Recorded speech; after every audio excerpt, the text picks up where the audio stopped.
Good evening, everyone. And we will now begin the media availability with our update and turn it over now to Dr. Janice Fitzgerald. Thank you, Premier. Good afternoon, everyone. Thank you for joining us today. Since the media briefing yesterday, we have no new positive cases. It has been brought to our attention by our province's public health and microbiology lab that a case previously reported as positive on April 18th was in fact negative. Therefore, the total number of cases in our province is actually 256. This was not a false positive test. It was just a clerical error and entered improperly. By region, we have 238 cases in Eastern Health Region, 8 in Central Health Region, 4 in Western Health Region, and 6 in Labrador-Grenville Health Region. 52% of cases are female and 48% male. And by age, we have 22 people under the age of 20, 37 between 20 and 39, 37 between 40 and 49, 56 between 50 and 59, 57 between 60 and 69, and 47 who are 70 and above. 6 people are in hospital due to the virus, and of these patients, 2 are in intensive care. 199 people have now recovered, and in total we have tested 6,662 people. Our unrelenting actions over the last number of weeks have made a direct impact on where we are today. You have made a significant contribution by strictly adhering to the public health measures in place, and our dedicated, highly skilled public health teams have done exceptional work in contact tracing and testing. The success we have achieved to date belongs to each of us, and I offer my heartfelt gratitude and appreciation to you all. We are aware of the ongoing outbreak of COVID-19 in Curl Lake, Alberta, and there are many workers from Newfoundland and Labrador based at this oil sands camp. Today, I'm issuing an order that will require workers who have returned to our province from Curl Lake since March 29, 2020, to isolate for 14 days. Workers are advised to contact 811 for appropriate follow-up. You will then be referred to public health for testing, whether you are symptomatic or not. If you test negative, please continue to self-isolate for the remainder of the 14 days. Close and household contacts should also self-isolate while you await your test results. If you test positive, please continue to self-isolate. Public health officials will follow up with you to provide further guidance and advice. For further information about this new order, please visit gov.nl.ca/COVID-19. I know that we are all eager to return to our lives, our daily routines, and the family, friends, and co-workers we dearly miss, but we are not there yet. There will come a time, though, in the near future when we will be able to relax some measures. This does not mean things will go back to normal as we know it, as this is not likely to happen for quite some time, and normal may look a little different than it did before the pandemic. For now, we will have to learn to live in a new way. What this looks like exactly is still unknown, but what we do know is that we have made great strides in slowing COVID-19 in our communities, and we will remain in this together, supporting one another until a vaccine is available. When the time comes to loosen some public health measures, it will take place slowly and deliberately and with careful evaluation. If we do this properly, it may prevent us from having to re-implement stricter measures, although that may still be required while we continue to move through the pandemic. As we do begin relaxing some of these orders, new ones may be required. For example, measures to ensure businesses are permitted to reopen can do so safely, and those to enhance travel regulations that allow us to continue to track and control possible cases of COVID-19 entering our province. If such measures are implemented in the future, it will be with the health and well-being of the public top of mind. Our public health officials are actively investigating how best to relax some of our public health measures, and determining how and when to loosen these measures is much more difficult and more important than putting them in place in many ways. We are trying to achieve a balance between protecting the public and giving back some of the freedom that we have all temporarily lost due to COVID-19. We want to get this right. As we work through the process, I ask for your continued patience and trust. Your health and well-being and that of your loved ones is at the forefront of every public health decision that we make. Please continue to work with us so that we can make this work for you. Despite the hardship we have faced, we continue to rise to the challenge. This is what we do. In years to come, we will look back on COVID-19 as the difficult time it was, but we will do so proudly remembering when the chips were down, Newfoundlanders and Labradorians came together once again in solidarity to support our own. I would like to thank you again for tuning in and listening each day. Thank you for continuing to do your part. We are in this together, and we will get through this together. Thank you. Well, thank you, Dr. Fitzgerald. Not too often in our life will we look at getting a 0 as being good news, but today having a 0 is good news.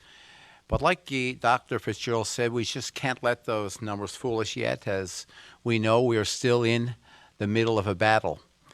People around the world, if you listen to media reports and people that report on this stuff, and they talk about it at length, they talk about this as a war. And the difference here is that we're fighting a virus, and we know that battles are won with commitment. Battles are won with determination. And we can win this with your shared commitment. It's by working together, as Dr. Fitzgerald has just said. It's family with families, it's communities with communities, provinces with provinces, and indeed working with our federal government. That is how we will win this battle. We will win it together. I have said in the past, the system that we rely on for our health care, and hopefully it will not be because of COVID-19, that system will fail only if we fail. So as we know, there is a lot at stake, and we must continue to push forward. Dr. Fitzgerald's guidelines that she's put in place based on evidence and science, we know now are working. And we really appreciate and thank her for the great work that she and her team are doing. But we can't put our life in danger by relaxing too much or not accepting the responsibility of continuing on with those guidelines. And we trust that you and our communities, that you will do the same. There's lots of talk in recent days about reopening our province, reopening our businesses. We addressed this a little bit yesterday. We all want to get back to whatever the new normal is in our life, but it will be a new normal. As I said, we want our businesses to open. We want to get people back to work. We want our kids to be able to play with one another. We want to be able to visit our seniors or have social connections with them in their long-term care homes. We can only do this when it's safe to do that. So we still require some patience. We still require your commitment. Because what we're talking about here is your health. It is our top priority, and I know it is your top priority as well. So let's continue to work together. Let's continue to abide by the guidelines, follow the guidelines that are put in place, and we will get through this. As Dr. Fitzgerald just said, we really want to say thank you in a very genuine way for your efforts and your commitments so far. We still have some ways to go as we plan to reopen the future of Newfoundland and Labrador. So we will continue to work to protect each other. There are some actions that we can actually be able to take to support each other. One example of supporting people in our community is something that's is a day like today. Today is recognized as National Takeout Day. And like many industries and restaurants, they play a vital role. So I want to say thank you to all of those that have managed to stay open, because what you're doing is you continue to supply meals to our first responders, those essential workers in our society, and everyone that is in self-isolation. So I appreciate how difficult it is to run a restaurant in some difficult times or in normal times, but it's much more difficult in the challenges that are added to your operations today. But I know we can help you today if you're in a position, if you are able to support our local restaurants by ordering out today. And speaking of putting new programs in place, and now we continue to support each other, as I said so many times, we are working very closely with our federal government. And just a few moments ago, the Prime Minister Trudeau announced some supports that we've been waiting for some time now around post-secondary students and graduates, those that are impacted by COVID-19. There's a $9 billion plan that's been put in place to have some financial support for our students over the summer. This will help students as they continue to plan for their summers, for this fall semester, and those that we're looking forward to gain experience to start their careers. One program is the new Canada Emergency Student Benefit, and that was announced for students who do not qualify for CERB, which is a Canada Emergency Response Benefit. And if you remember, that was a plan that was announced in April of this year. The new Canada Emergency Student Benefit Plan, that was announced today, as well as the new Canada Student Service Grant. This grant is to help support students gain work experience and skills if they help in their communities at this time.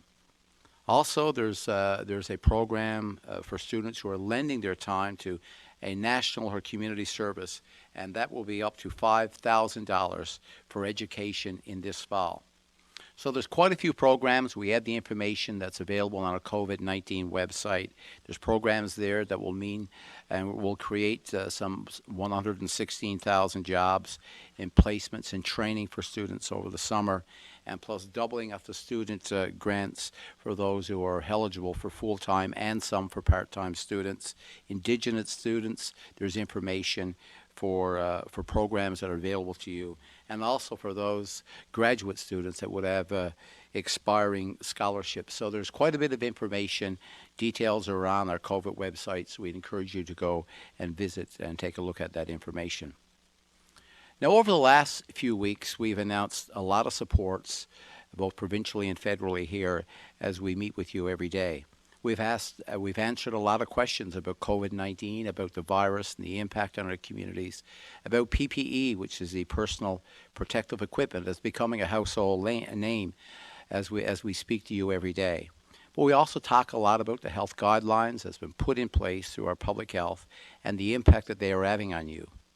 But there's one thing that I know that I cannot, and people at this table really cannot speak to, and that's about the experience of having someone who would have received a call saying that you were positive, you tested positive for COVID-19, and also to speak to someone or to get some insights of what it was like to go through this and to someone who would have recovered from COVID-19. Well, tomorrow we're going to bring someone in who has that experience, and that's an individual by the name of Bill Woolridge, and he's a gentleman who contracted the virus at the funeral home that we so often talk about. And what he's going to do is he's agreed to share his story with you. It's an interesting one, and we're thankful for having Bill available to us, for sharing his insights, as I said, on what it is to get the call and to be tested positive for COVID-19. So as I conclude my remarks today, let's continue to follow the health guidelines. The measures that are put in place will make the future of Newfoundland and Labrador even a little better. Maybe not as normal as we're used to, maybe not as normal as we would like to, but the new reality is we will get back to be able to do some of the things that we would enjoy doing. But as Dr. Fitzgerald said, we are a resilient bunch, and we've responded, so far. And I really want to say thank you for the great work that you are doing. This is where that our province has shone in the past and will continue to shine into the future. And I can tell you as your Premier, I'm very proud of the work that you're doing in our communities. So let's continue to work together. And I now turn it over to Minister Hagee for his comments before we go into our questions for the remainder of this. Thank you very much, Premier. Again, another day with zero, and that's great news. And I think it's a testament to how diligent the Newfoundlanders and Labradorians have been in helping us help ourselves. And I think we're due a pat on the back. It's been a hard period, but it's not over yet. We have contained a cluster, and that's been done by good old-fashioned shoe leather public health, using skills that have been fortunately readily available. The staff, both in public health and in healthcare in general, be they janitors, catering staff, or frontline healthcare workers that we're more used to in terms of nurses and physicians, all of them have done their part and gone to work under very uncertain circumstances. And I think that's a good opportunity just to pause and reflect on their contribution to keeping us all well and healthy. You heard Dr. Fitzgerald reference some firming up, some tightening of our travel orders. There is, as people would be aware, an outbreak in Curl Lake in Alberta in one of the oil sand patches.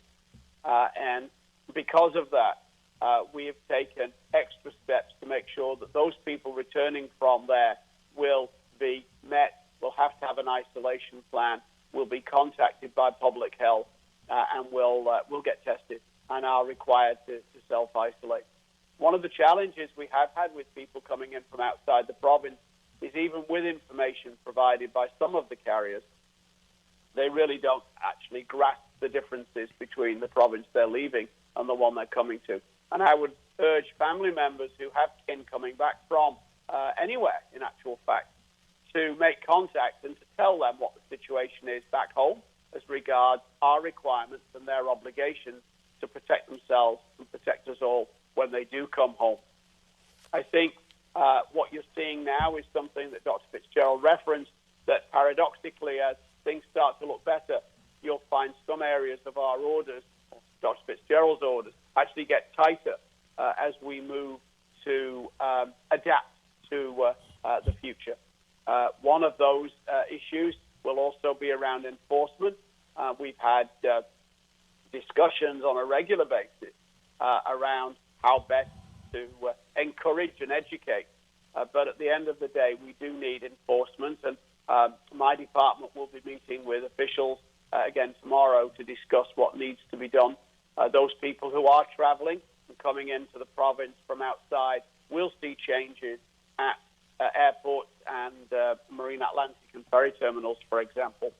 As Dr. Fitzgerald said, in a sense, it's been far easier to introduce these lockdown measures under the state of emergency than it's going to be to plan to adapt over the next little while to what will be a new future.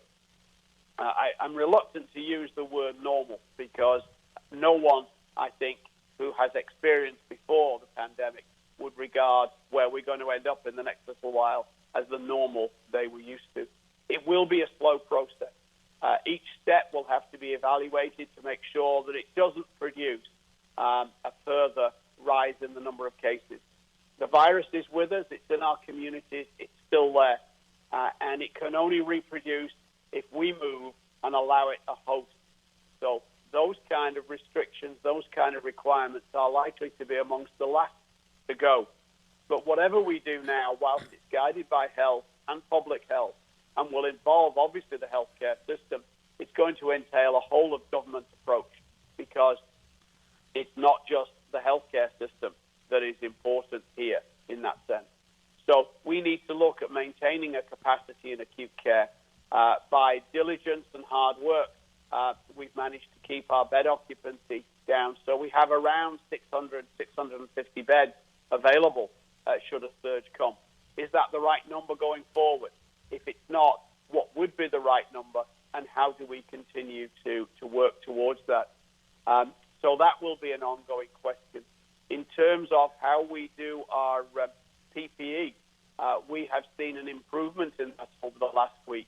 And fortunately, we will be in a position in the not-too-distant future to try and build a small stockpile to, again, allow us some capacity to deal with a potential surge. How much we will need and what that will be, we hope to have some answers for in the next coming days as we piggyback on work done by BC and the federal government, for example. But outside of healthcare, we need to look at what we do with departments such as TCII and their links with business, education and early childhood development in terms of childcare, particularly for workers who may not be now regarded as essential, but certainly we would look at trying to get them back into the workforce. One of the other facets around Curl Lake is that we have some testing capacity.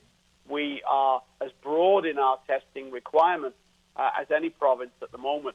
But should we use some of that capacity, and the suggestion has been made that even though from a public health point of view, the science would suggest that there are limitations and flaws potentially in testing these people from Curl Lake, common sense and an abundance of precaution might make that something that's reasonable to do, given the fact we do have tests, as it were, to spare at the moment.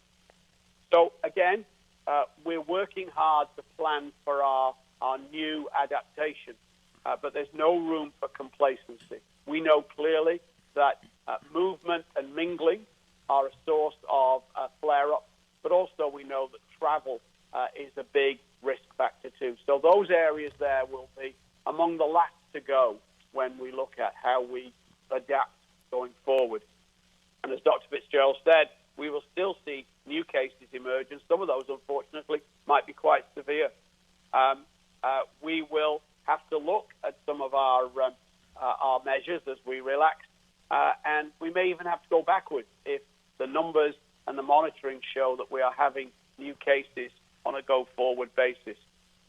The last to go, personally, I think, will be the actual order I signed around a state of emergency.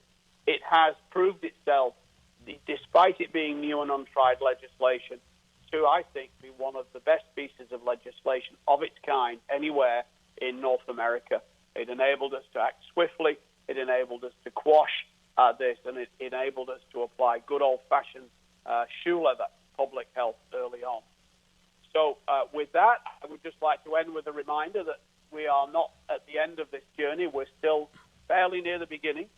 We have a bubble that we've made for our family and our loved ones. We should protect that bubble and stay in it, and we should not burst anyone else's. The virus only moves when you do. And with that, Premier, I would hand it back to you, acknowledging that the technology seems to have failed us once again. Yeah, thank you, Minister. And first of all, I think the message that's been consistent coming from all of us that spoke today is it's a big thank you for people for following the guidelines, but it's yet as we proceed into the future with some degree of caution, making sure that your safety is kept front and center in our minds, and that as we plan for the future, it will also require your adherence, to the new measures. If there's relaxation that will come in place, we must continue to work together. So with that said, I will open it up to some questions. Thank you, Premier. And for the benefit of Minister Haggie, we can still hear you loud and clear despite not having that video connection. We have 6 reporters scheduled for today's call. In the essence of time for today, each reporter will have the opportunity to ask 2 questions and 1 follow-up. We suggest that you not ask rumor-based questions. The purpose of these briefings is to address COVID-19 issues. All other government-related issues should be directed to the appropriate department or agency for response. Reporters will ask questions in the order they registered for today's call. We will run through the telephone queue, and I will call each reporter by name to ask questions. Please do not press star 1 until your name has been called. Following this, should time permit, reporters will be individually asked for single questions. This call will end at 2:59 p.m., and further questions can be emailed. Our first questions today are from Peter Cowan of CBC News. Please go ahead. If I've done the math right with that revision that Dr. Fitzgerald talked about, we're now 5 days in a row without 0 cases.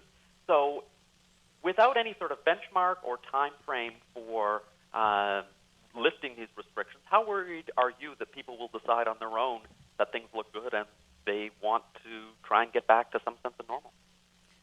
I hope that people will have listened closely today and understand that, this is something that we need to do very carefully, and we need to do slowly and deliberately and thoughtfully. So I think people have proven themselves up to now. I know that it's been very difficult for people to do what we've been asking them to do. I appreciate that. It's been difficult for all of us. But I am confident that people understand the importance of following guidelines that we have set out, and I have great faith that they will continue to do so.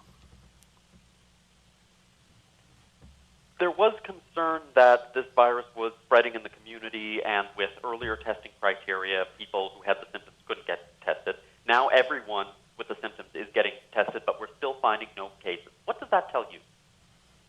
It's been reassuring. It may be that people are having milder disease and so are not feeling like they need to present for care or testing and may not recognize that is the case. It could also mean that there isn't a lot of virus circulating right now in the community. However, I will say that with the caveat that we don't know that. There have been studies done that have shown that up to 30% of people who didn't know that they had the virus had it. So we do need to still be careful. Just because people are not presenting for testing does not mean that the virus is not circulating in the community. This is an evolving situation, and as time goes on and we get more information and we see we're able to do different types of testing to look to see if people were exposed and may not have had symptoms, we'll have a fuller picture of what's really happening or what has happened in the province. So at this point, I think, given that it's a new virus that we still are learning about, we need to assume that it is still here and act accordingly. We heard concerns from Mr. Crosby about, he said that, for example, a whole plane load of people, there was no one there to meet them. There's nothing requiring people to stop and talk to public health officials when they do arrive.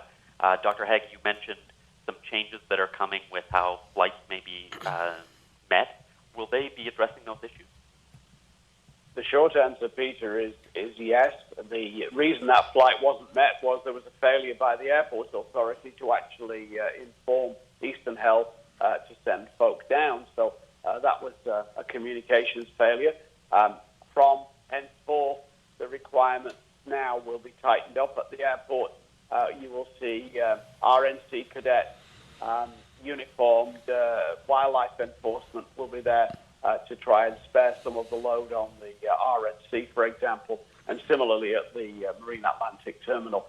If those measures do not work, we will institute more on the advice of Dr. Fitzgerald. So I think, Peter, it's important as we look at measures, and if we get to the point, or when we get to the point that we can make some changes, is there a couple of things I think that you'll see that's consistent no matter where you go, and that people talk about. One is around border control. Some discussion has been mentioned already around testing, but all of those issues has been discussed in our all-party committee that meets every morning.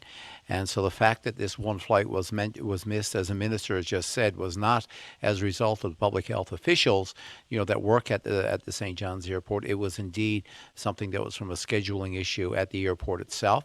All of this information has been discussed many days ago within our committee, as well as the plans, as the minister has just said, that we began on the weekend. And this information was shared with our committee early on Monday, and again yesterday, and again this morning. We chat a lot about what border control should look like, and what we're endeavoring to do is get to some kind of consistency around every single point of entry, within our province. So that's our goal. That's the objective. The officials, as been mentioned, from FLR, from Fishery and Land Resources, are leading this right now, and we've had a lot of success, this week already.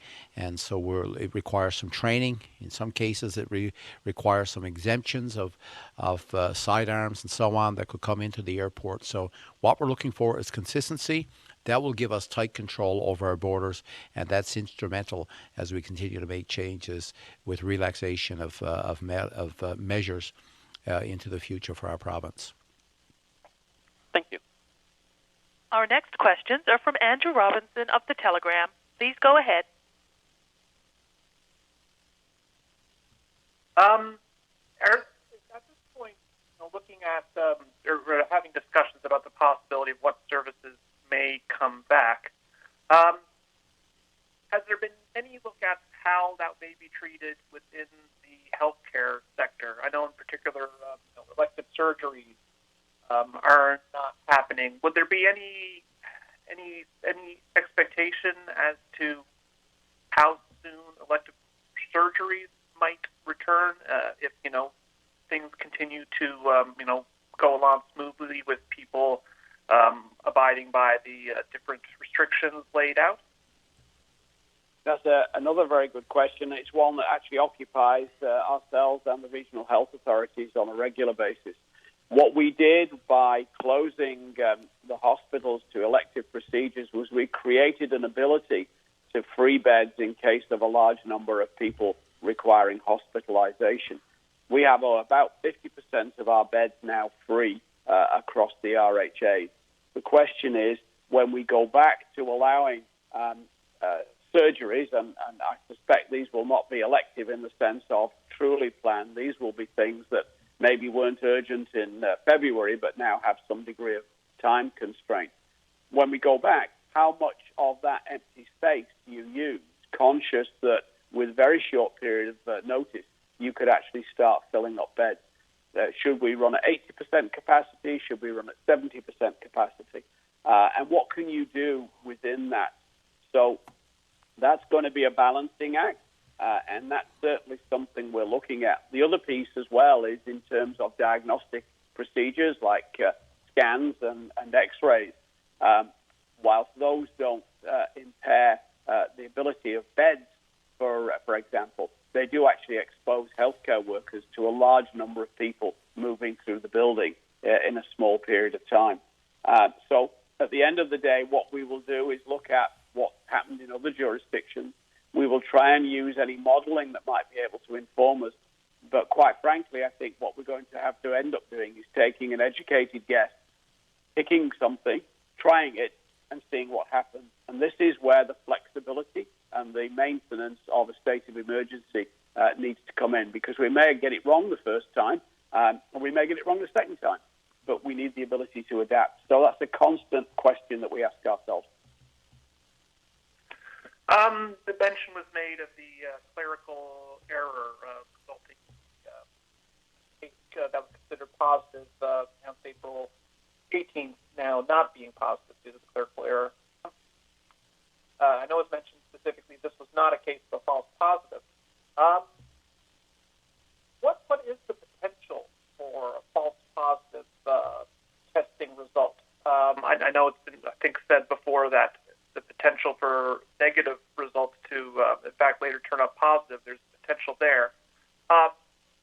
What would you say to the potential for false positive testing? The testing is actually very sensitive and specific for a positive. So if you if the sample has COVID-19 in it, so if there is the virus in that sample, the test is almost 100% able to pick up those tests. So if a person if the test comes back as a positive, it is almost certainly a positive. There is almost certainly COVID-19 in that specimen.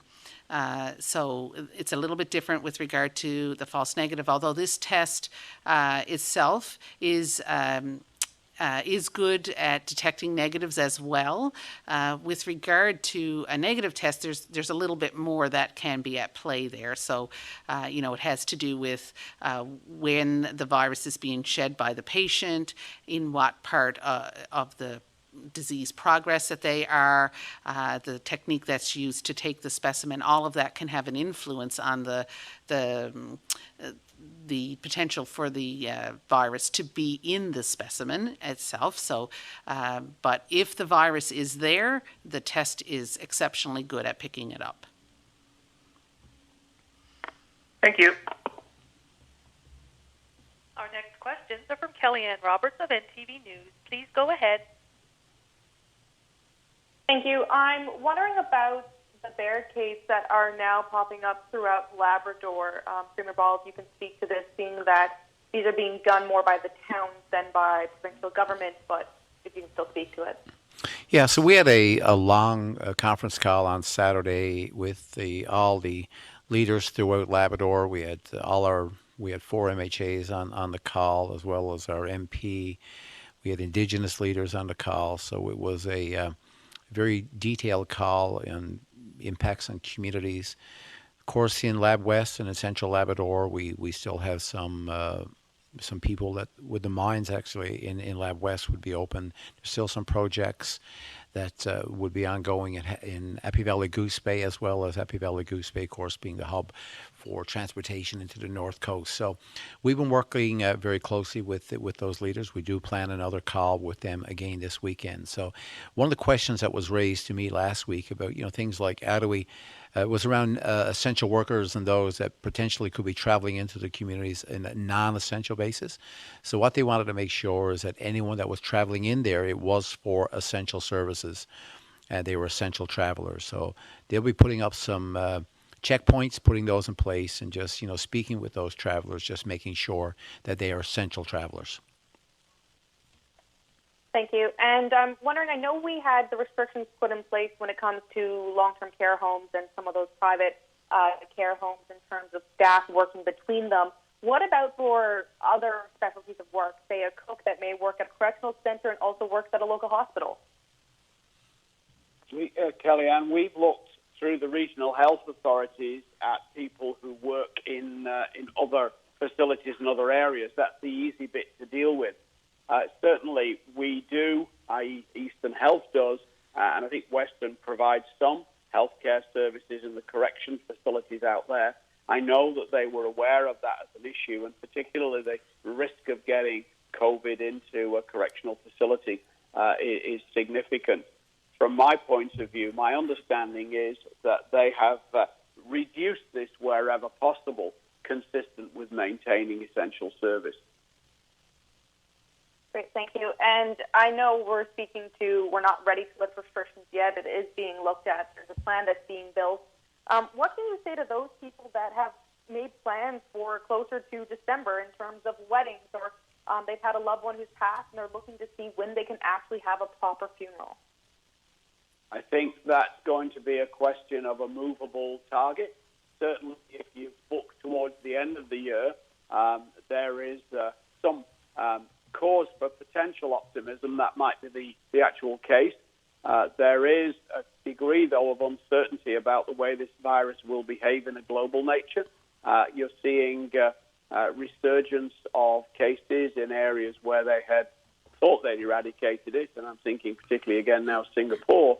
But quite frankly, until there is a vaccine out there and until it is widely used, it is going to be one of those situations which will have a significant air of unpredictability about it.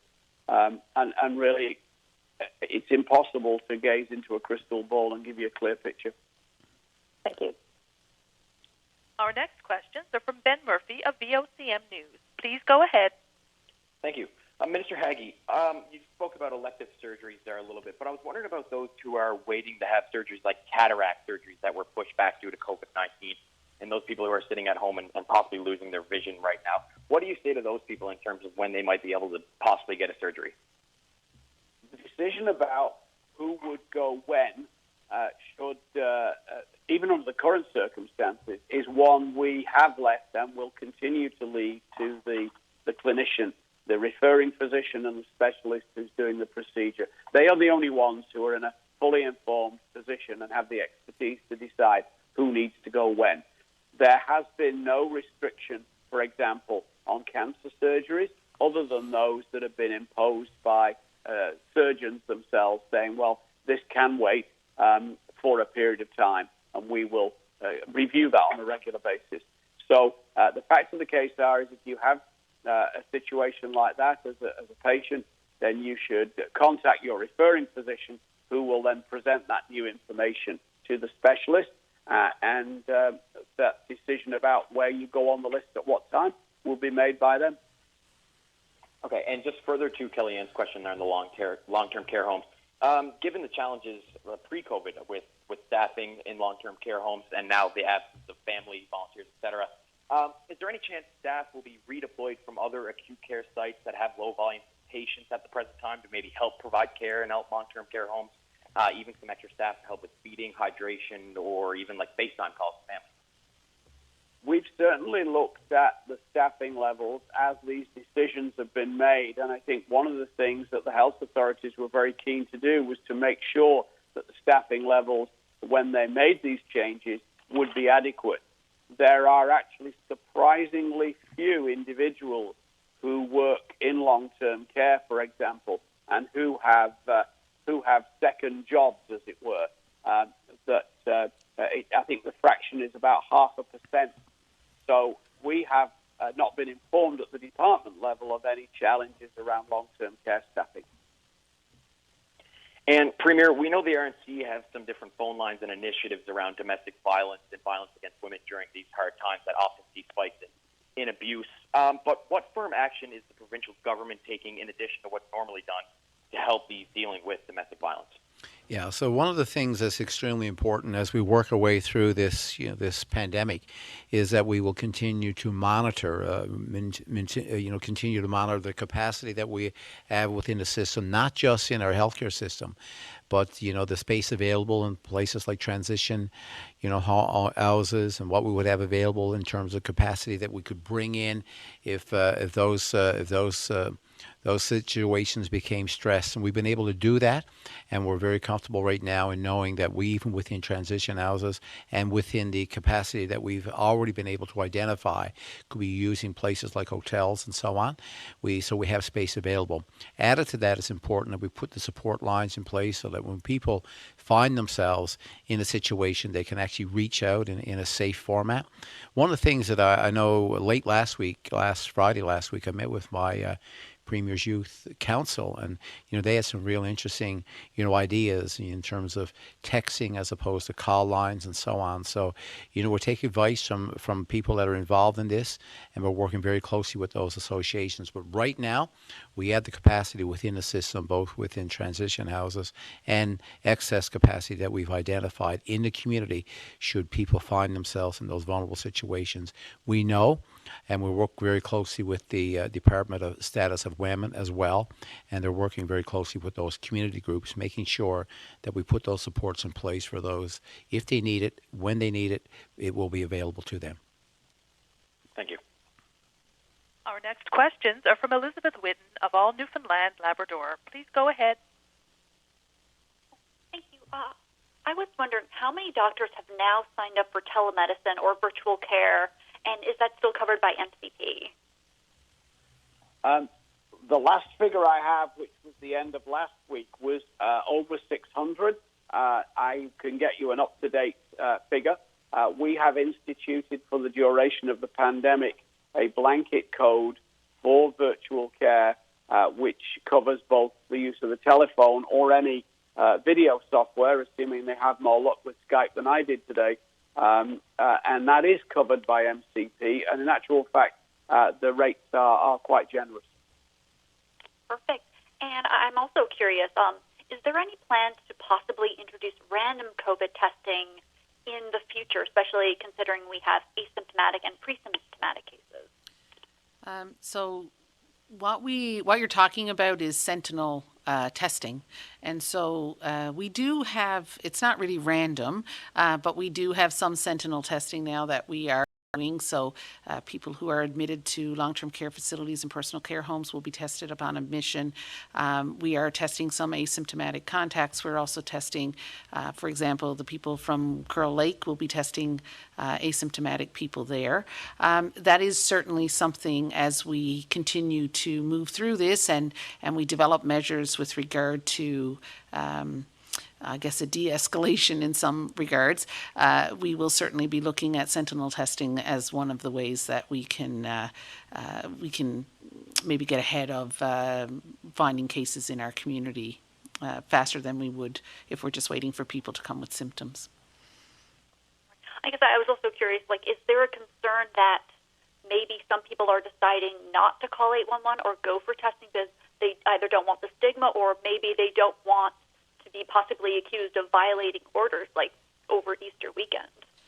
I hope that's not the case. I would encourage anyone who fears that they may have come into contact with someone with COVID or had symptoms that are consistent with COVID-19 to present for testing, to go to 811, to either call or to go onto the website and do the self-assessment. We certainly want anybody who has symptoms to come forward, and there's no judgment. Thank you.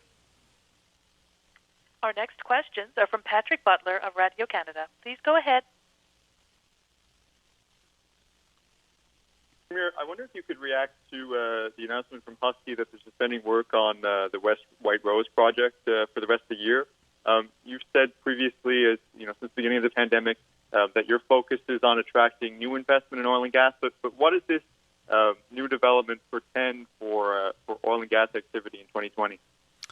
Well, certainly this was one of the projects that we were counting on to provide significant employment and investment in Newfoundland and Labrador. Is one that we'd all worked on, through the Department of Natural Resources and with the industry. Big part of Advance 2030, which is our sector work plan. So for us, we've seen really what has been a crash in the oil prices around the world, and it's not just this project, but projects everywhere in all jurisdictions are really being very stressed right now. Demand is down, as we know worldwide. Supply is up. All our storage capacity around the world globally really is full as a result of the pandemic and as a result of some of the political things that have been happening over the past few weeks in jurisdictions beyond our control. So it's not good news for us, of course, because it creates employment, brings revenue to our province. But for us, the focus right now is working with the federal government to make sure that as a province we are competitive in the oil and gas industry. As we work through this health crisis, preparing for the economic crisis, and the oil and gas sector is an extremely important part of our economy, and it's something that we think that we are uniquely positioned where we are with the type of oil that we have that is not as carbon intense. So we have a good product here, we have a good commodity here, we have a great workforce here, and so right now we just make sure that we work with the federal government so that we remain competitive. So coming out of this, we will have an oil and gas industry in our province to support the revenue stream that we so badly need. In Prince Edward Island, the chief medical officer said yesterday that the first phase of easing restrictions will really be about elective and non-urgent surgeries. I know we talked about that a lot today already. Would that be the same for Newfoundland as well in terms of the priority for easing restrictions? Certainly from the point of view of the healthcare system, that would be a place to start. One of the questions, though, we have is once you open the door to elective surgeries, how far you can open it. Because the back end of this is we do need to keep a capacity in acute care that would allow for an ember or a cluster to appear that would require hospitalization. We don't know what that right number would be. The facts of the case are the healthcare service is only one part of the adaptations that need to take place.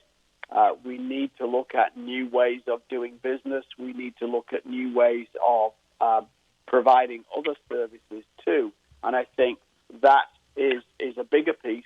And the question there is around, again, what is the art of the doable, bearing in mind the risks of travel and interaction. So the healthcare system is simply one piece of this. But at the moment, those elective or planned procedures, be they cataracts or cancer surgeries or anything else that has a priority determined by the physician, the question is how and to what degree we do that. So I think I think for all of us, that have been watching this and following, what's been happening in jurisdictions, first of all, I want to say for those people out there that are waiting for elective surgeries, and many of you have waited a long time. You were on a wait list before some of the measures that we had to put in place. So we recognize that how difficult this is. If it's hip replacement, if it's knee surgeries, you name it, all those elective surgeries that people have been waiting for.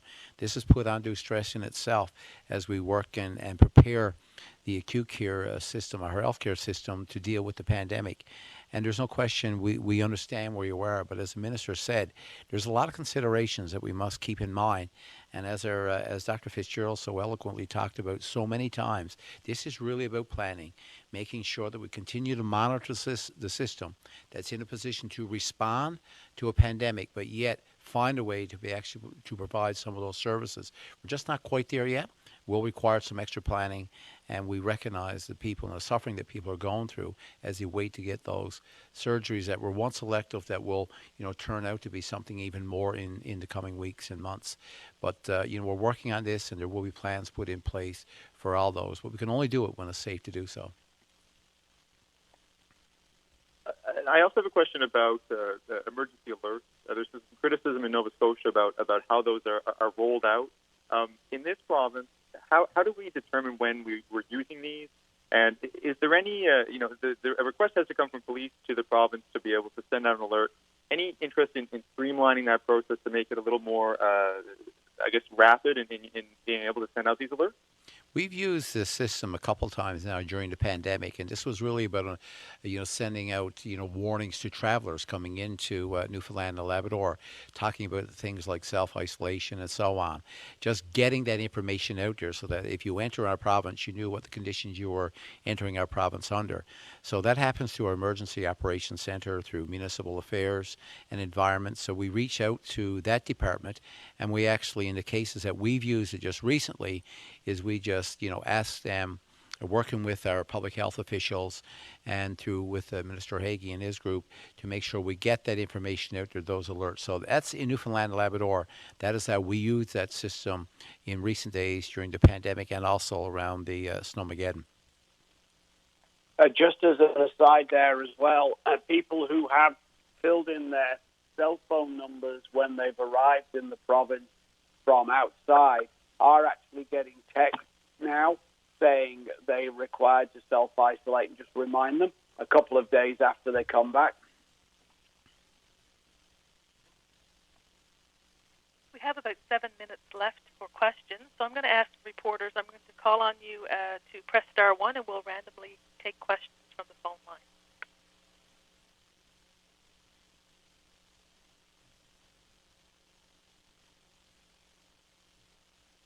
Operator, could you advise as to who is first? Certainly. Peter Cohen from CBC News. Please go ahead. We've seen elsewhere in the country, meatpacking plants have been a major source of outbreaks. With the prospect of fish processing plants opening, how would the situation be any different, and how concerning do those outbreaks there make the prospect of opening them here? So we certainly have looked and learned from those situations, and we have made recommendations with regard to safe work environment with to stop the spread of COVID-19. So certainly we have screening measures in place to ensure that people who are coming to work, or if we've recommended screening measures be put in place to make sure people coming to work are not unwell. We've also recommended methods for reducing the spread from person to person, recognizing that it is a balance between ensuring that our food supply chain is intact and the health and safety of those people working there. Next question. It's from Kellyanne Roberts from NTV News. Please go ahead. Thank you. We speak to elective surgeries and slowly lifting the restrictions that we're seeing in terms of healthcare right now. What is that backlog going to look like? Are we going to be able to afford all of the overtime and extra stresses put on staff? Again, that's part of the plan. One of the interesting things is, under normal circumstances, around May, the regional health authorities start to look at running down OR capacities over the summer to allow people to have vacation time. So there is a lot of pre-planning that needs to go into this. The magnitude of the backlog needs to be looked at. But the rate at which that backlog is managed also needs to be looked at, because whilst you can do overtime, the rate-limiting factor here is going to be the beds you put people in. Once they're full, you've no room for a COVID patient or any other patient if you run into difficulties. And we don't know yet what the right margin of bed occupancy is for the healthcare system at the moment. There is data or suggestions, rather, from other jurisdictions that we should leave at least 20% of our beds free at any given moment. So that reduces acute care capacity for planned surgeries. So there's a calculus going on there, and the surgeons and the RHAs are, at the moment, looking at their wait list to see what's built up over the last 6 weeks. Thank you. Next question, please. It's from Ben Murphy, VOCM News. Please go ahead. Thank you. Minister Hagee, are we still receiving shipments of PPE and masks from China at this time? And if so, has that been deemed safe to do so? We are receiving shipments of PPE, again, smaller than we had anticipated and not always on time. N95 masks still continue to be the area of most concern, although the situation has eased over the last week or so. Whether they were all sourced from China or not, I would have to go back and ask. But certainly the ones we have received are up to standard, up to code, and fit for use. Great, thanks. We have time for one more question. Please press star one if you have a question.